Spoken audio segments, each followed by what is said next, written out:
ঐতিহ্যের শহর বিষ্ণুপুর, পর্যটনের শহর বিষ্ণুপুর, আর সেই বিষ্ণুপুরে যানজট ঠেকাতে আরও একটি বিকল্প বাসস্ট্যান্ড তৈরি করার পরিকল্পনা নিয়েছে বিষ্ণুপুর প্রশাসন এবং বিষ্ণুপুর পৌর প্রশাসন। ইতিমধ্যেই যেখানে বাসস্ট্যান্ড করা হবে বাইপাসে সেই জায়গা ভিজিট করা হয়েছে, বিভিন্ন বিষয় খতিয়ে দেখা হয়েছে এবং পরিকল্পনা নেওয়া হয়েছে এখানে একটি বিকল্প বাসস্ট্যান্ড করে, যেখানে দূরপাল্লার বিভিন্ন বাস এই বাসস্ট্যান্ডে এসে পৌঁছবে। আর্থসামাজিক পরিবর্তন হবে এমনটা মনে করছে বিষ্ণুপুর পৌর প্রশাসন এবং বিষ্ণুপুর মহকুমা প্রশাসন। এটা দীর্ঘদিনের একটা মানে কি বলবো আশা।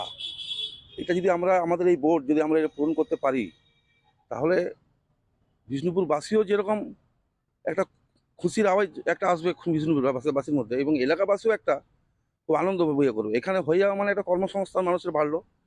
আমরা কোনো এলাকাকে বঞ্চিত না করে আমরা এখানে যদি এই কাজটা করতে পারি, তাহলে জানবো যে আমরা একটা খুব আমাদের বড় একটা আমাদের এই বোর্ডের একটা অ্যাচিভমেন্ট।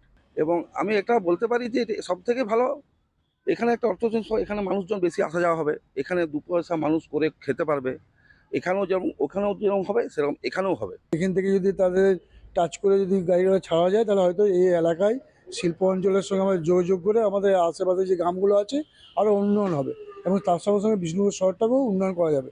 আমরা চেষ্টা করছি যে আমাদের বিষ্ণুপুরের পোকাবান থেকে আমাদের বাইপাসে একটা রুট বার করা, সেই রাস্তাটা খুব কম সময়ের মধ্যে মানুষ আসতে পারবে, এবং এখানে যে ছোটো ছোটো ব্যবসায়ীরা আছে সেটা উন্নতি হবে, এবং এর সঙ্গে আমাদের যারা মানে পরিবহনের সংশ্লিষ্ট যারা আছে টোটো অটো, তারাও দু পয়সা পাবে এবং আমাদের অর্থনৈতিক উন্নতি হবে।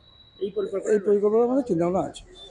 এখন দেখার এই পরিকল্পনা কখন বাস্তবে রূপ পায়। আমার শহর বিষ্ণুপুর থেকে সৌরভ গঙ্গোপাধ্যায়, কলকাতা টিভি।